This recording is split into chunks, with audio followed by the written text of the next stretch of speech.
这个六祖他在先天2年癸丑岁8月初3日4年12月。So the sixth patriarch on the second year of the Cui Chou, on the third day of the 8th month, at the Guo'en temple, after meals, he called upon all his disciples and said, please sit down, I would like to bid farewell. And then Fa Hai said, Your Venerable, what would you leave for us so that we can teach the deluded beings in the future to see the Buddha nature? Oh, I think Fa Hai is a fool because Huineng, the patriarch, has left a lot of teachings and now he's still asking? Maybe he's asking for everyone else. And then the sixth patriarch said, please listen carefully. The deluded people in the future, if they can understand sentient beings, that is Buddha nature, that would be Buddha nature. If they don't comprehend sentient beings, it would be hard for them to find Buddha nature even after a long period of time. Say if you comprehend sentient beings, then you can see the Buddha nature. But if you do not comprehend sentient beings, then you will not be able to find the Buddha nature. This is a very good statement. That's why I often say that sentient beings are incredible. Because if you don't comprehend, if you don't understand sentient beings, then you will not understand Buddha nature. But if you understand sentient beings, then immediately you would see the Buddha nature. So the sixth patriarch said, I am teaching you to comprehend, to understand the sentient beings of your mind. Then you would be able to see the Buddha nature of your mind. So in seeking to see the Buddha is by recognizing sentient beings. So sentient beings delude the Buddha, not the Buddha delude the sentient beings. So if your self-nature is enlightened, then sentient being is Buddha. If the self-nature is deluded, then Buddha is sentient beings. If the natures is equal, then sentient being is Buddha. But if the self-nature is deviant and deluded, then Buddha is sentient beings. So there is no difference at all between sentient beings and Buddha. Just because of the delusion, then that's the separation. So if you recognize the sentient beings within your mind, then you are the Buddha. So the self-natures are equal, then sentient beings is Buddha.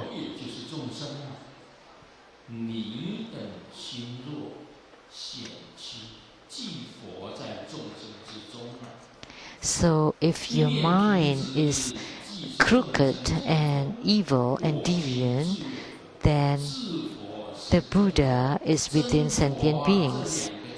But if everything is straight and upright, then the sentient beings would attain Buddhahood. So there is Buddha within my mind, then the Buddha within the self is the true Buddha.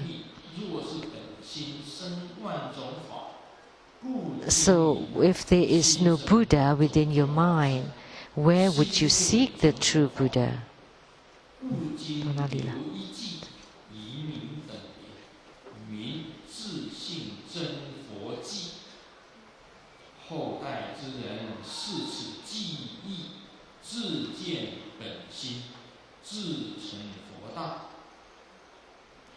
So your mind is the Buddha. Do not be doubtful.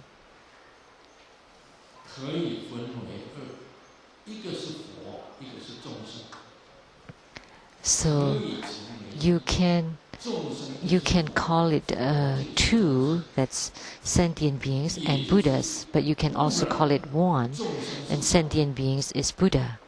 Buddha is sentient beings. So if you are enlightened, sentient beings is Buddha, but if you are enlightened, then Buddha is sentient beings. So that's the meaning of the sixth patriarch.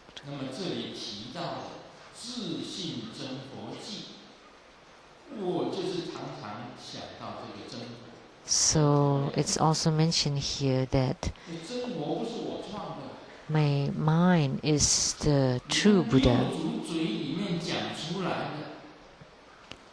So the true Buddha is not created by me. So the self mind is Buddha. And he spoke about the verse on the self-nature, true Buddha. So this true Buddha was spoken by the sixth patriarch, not created by me. Someone said that they want to abandon or turn their backs on true Buddha, but there is nowhere for you to go because you were originally the true Buddha already. Or you say you take refuge in true Buddha. What do you take?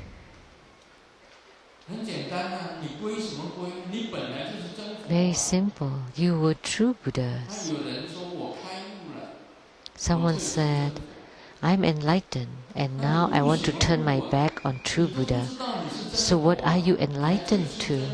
You don't even know about the true Buddha. How could you turn your back on true Buddha?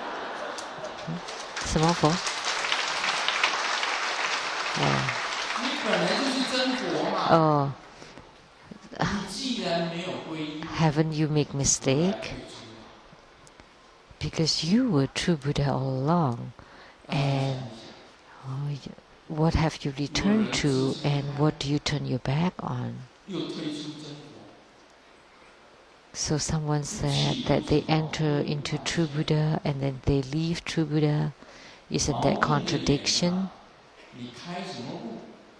So what enlightenment are you talking about? Because once you're enlightened, you would know that you yourself is the true Buddha. You have never taken refuge in the first place. So how could you talk about leaving? Then this would be called enlightenment, that you never took refuge and you never leave. That's true Buddha. Because you are the true Buddha all along. Why would you need to take refuge in true Buddha if you are already the true Buddha? So if you are already the true Buddha and you have recognized the true Buddha within you, how could you leave the true Buddha?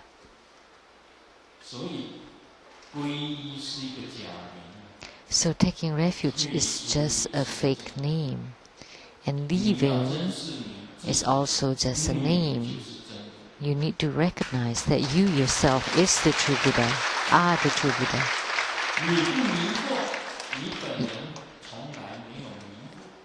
That you are never deluded. And your mind is straight, then there is none of the so-called taking refuge or leaving. That's why we would say that taking refuge is just a term, it's just a name. Whether you come or you go, those are just terms and names, because you are the true Buddha all along. So the sixth patriarch said it very clearly. As soon as you enlighten, then you are the true Buddha. You never enter and you never leave.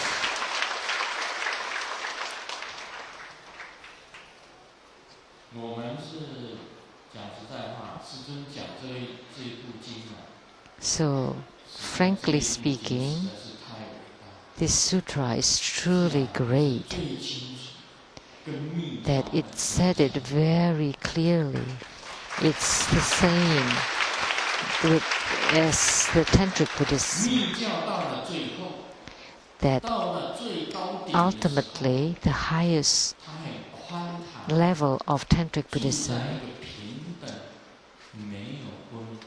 it's very wide open, and you abide in the equality, the wide open space of equality.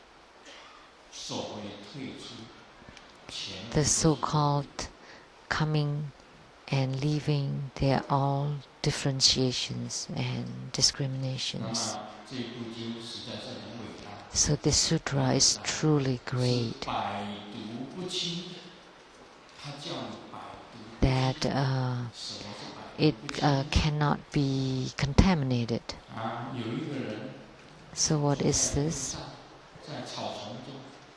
Someone walked on a road in the grassy place and was bitten by a poisonous snake. And then after 100 steps, this person will die. So the snake was very poisonous. It's called 100-step snake because you would die after bitten 100 steps later. But this person did not die after bitten by the snake, and the snake died. Why? And this person turned back and spit on the snake and said, I drank the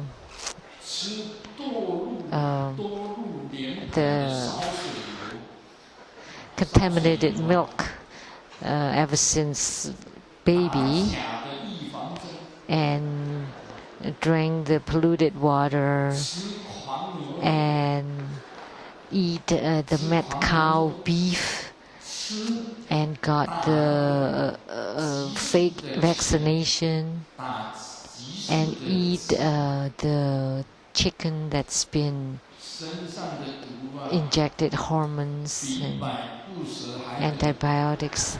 So the poisons within the body is even more poisonous than the snake.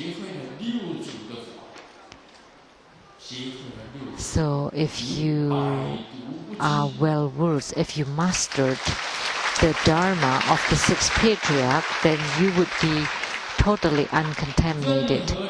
You cannot be poisoned by anything. Doesn't matter who bite you, who slander you, who harm you.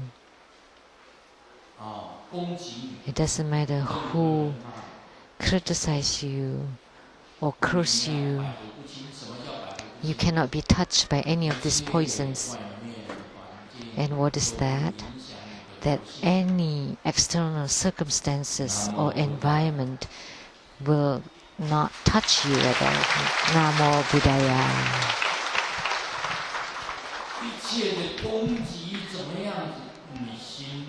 It doesn't matter all the criticism, the pointing fingers, everything.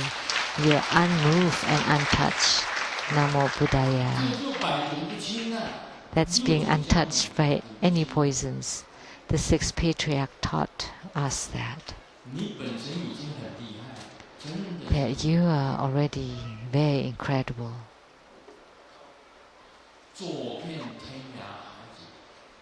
And you can go anywhere.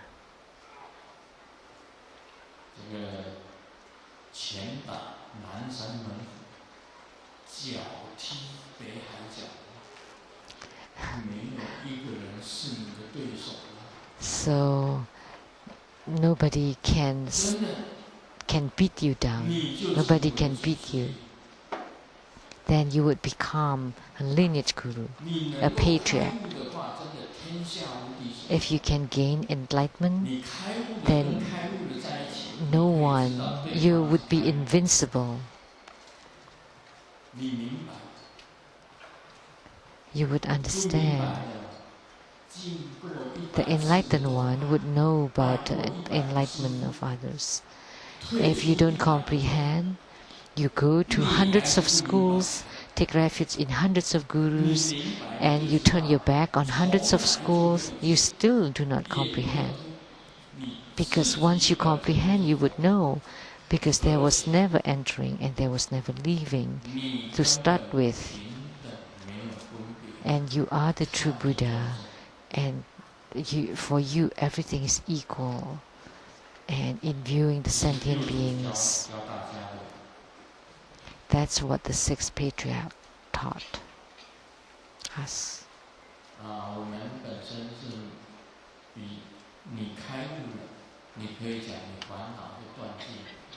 Once you gain enlightenment, you stop all your worries and troubles, afflictions.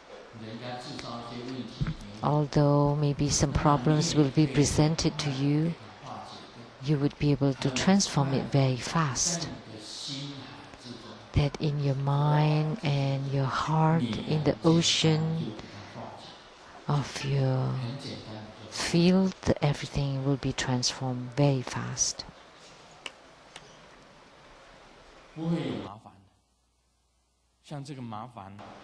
There will not be any problems.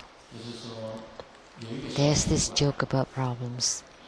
There's a small manager that fell in love with the female subordinate, and he's already married, and he wants to have a mistress. But unfortunately,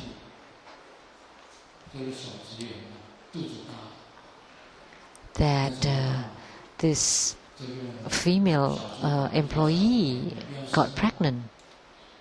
So the manager said, "Oh, please don't bear this child. But this is the result, the fruit of love. So I want to bear." And then the manager said, "Well, I'll give you a leave. Then you go to Japan and bear the child there." And then the employee said,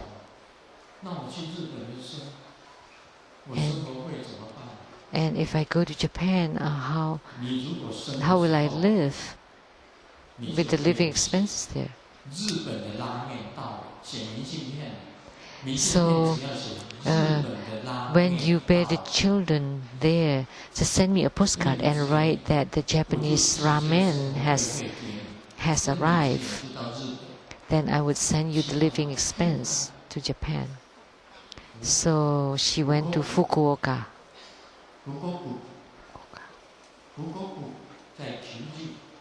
In Kyushu. A Japanese master.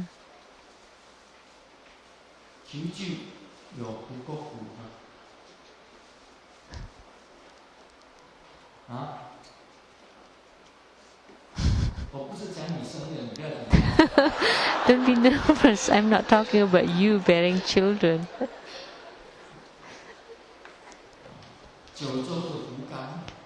So Fukuoka in Kyushu. So she went there and she bore the child and sent the postcard to that manager. And when the manager got the postcard, he got fainted. And the wife looked at the postcard and said, "Japanese ramen is here." And then the doctor also took a look at it. The Japanese ramen is here. And there were 4 bowls. 4 bowls of Japanese ramen.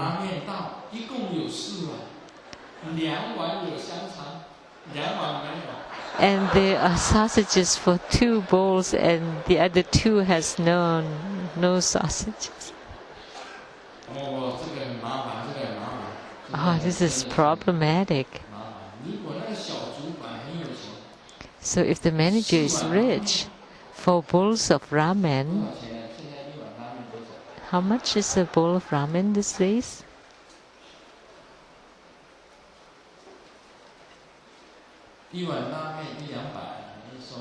About 100 or 200 NT dollars. So if 100 a bowl, 4 bowls, 400. So the one with sausage may be a little more. But that's not the case. It's the quadruplets, and 2 with sausages and 2 without. So the manager fainted after reading that. So that's problematic. But for spiritual cultivator, there's no problems. You stop all your troubles and afflictions, and you're totally free from it. In the past, I told this joke. Maybe you have heard it before.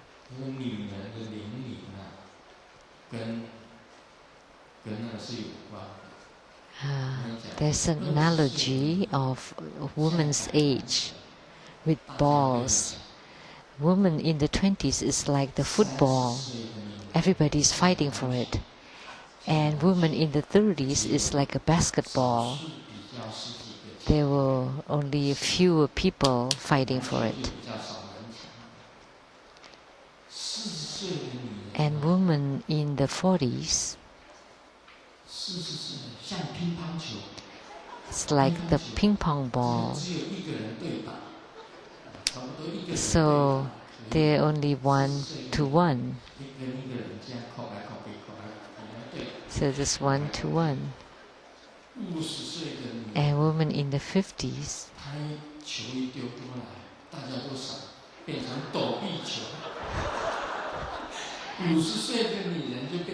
it's like a dodgeball. Everybody's avoiding her. And women in the 60s, it's like golf ball. It's best to throw it as far as possible. The further it goes, the better.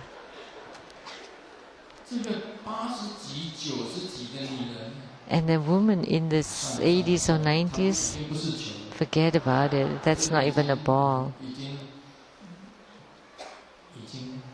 Because the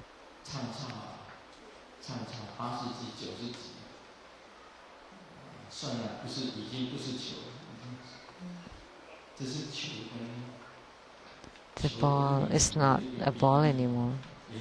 So that's an analogy between woman and ball, and that's a good analogy. So that's also troublesome. That's why you should practice as fast as you can. Make the best of your time. So although maybe you're in your 20s and you're still happy and young, but time flies and your age grows and your life is decreasing all the time. So practice, cultivate as soon as you possible. Even when you're still young, don't wait until you're old and you don't have much more time. And you don't have much time left. So we are not deluded. And in our spiritual cultivation, sometimes we are deluded and sometimes we walk the wrong path, and that's not good. So you need to recognize yourself. You need to be introspective. There's the saying, there's a dialogue between 2 cows. One of the cows said, you know, in our country, there's this mad cow disease. Are we being infected? Are we infected? And then the other the mad cow disease. And then the other cow said, don't worry, we will not be infected because we are horse.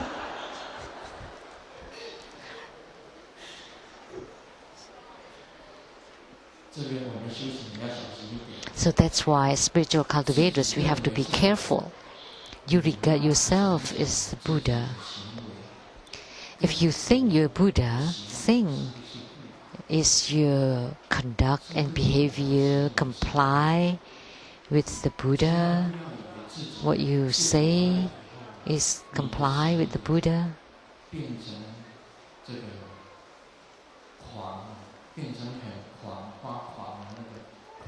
Don't be that when you regard yourself you're Buddha and you become arrogant and mad, or you're deluded. If you're deluded, then you become sentient beings. But if you're arrogant or irrational, then you would fall into the wrong path. So by cultivating, you need to correct or cultivate your conduct and behavior. You want to be reflective upon yourself. You have to generate the mind of renunciation, the mind of bodhicitta, the mind to gain enlightenment for the sake of other sentient beings, and you have to have the correct view of the middle way.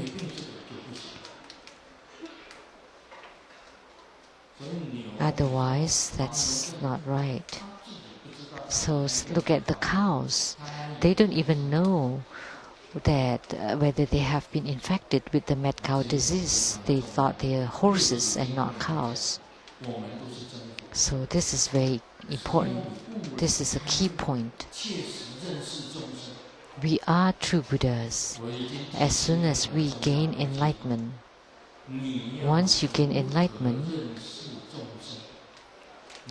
I've said it, very important. How would you recognize or comprehend sentient beings? Once you recognize sentient beings, then you would recognize the Buddha. If you don't recognize sentient beings, then you are sentient beings. And what is sentient being? Sentient being is a Buddha, is a true Buddha. So in shooting arrows, I'm asking you, what is sentient being? If you say the right view, if you truly comprehend, recognize and comprehend sentient beings, then you are enlightened. And on the other hand, what is cause and effect, karma, and reincarnation? If you recognize cause and effect and reincarnation and sentient beings, so if you recognize sentient beings, then you will also recognize this cause and effect and also reincarnation. And once you recognize them, then you are enlightened. That's all for today. Om Mani Padme Hum.